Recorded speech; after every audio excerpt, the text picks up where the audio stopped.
ನೋಡಿದಾಗ ನಮ್ಮ ಅಭ್ಯರ್ಥಿ ಗೆಲ್ಲುವ ವಿಶ್ವಾಸ ಇದೆ. ದಾವಣಗೆರೆ ಬಾಗಲಕೋಟೆಯಲ್ಲಿ ಗೆಲುವು ನಮ್ಮದೇ. ಪ್ರಧಾನಿ ಮೋದಿ ಅವರ ನಾಯಕತ್ವದಲ್ಲಿ ಗೆದ್ದೇ ಗೆಲ್ತೇವೆ. ಈ ಸರ್ಕಾರದ ಬಗ್ಗೆ ಜನರು ಬೇಸತ್ತಿದ್ದಾರೆ.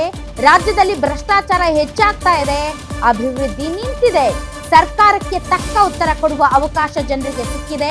ಅದನ್ನ ಸದುಪಯೋಗ ಪಡಿಸಿಕೊಂಡು ಜನ ಬಿಜೆಪಿಯನ್ನ ಗೆಲ್ಲಿಸ್ತಾರೆ ಅಂತ ದಾವಣಗೆರೆಯಲ್ಲಿ ಮಾಜಿ ಸಿಎಂ ಯಡಿಯೂರಪ್ಪ ಹೇಳಿಕೆ ಕೊಟ್ಟಿದ್ದಾರೆ.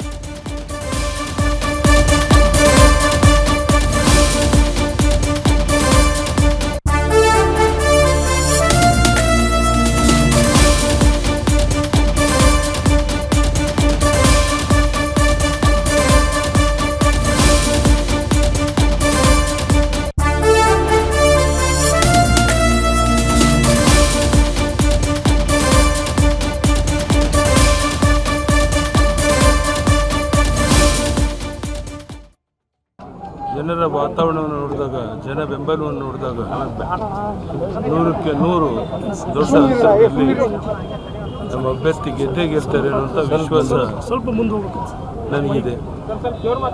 Today response was very good. More than our expectation, people were gathered in the rally, and we are going to win Davangere and also Bagalkote. Both the places, atmosphere is very good, and I have 100% confidence because of Narendra Modi's leadership. People are appreciating like anything, and entire world is appreciating Narendra Modi's performance. On that basis, we are going to win both Davangere and also Bagalkote. ಒಂದಂತೂ ನಿಶ್ಚಿತ, ಜನ ಈ ಸರ್ಕಾರದ ಬಗ್ಗೆ ಬೇಸತ್ತಿದ್ದಾರೆ, ಆಕ್ರೋಶಗೊಂಡಿದ್ದಾರೆ.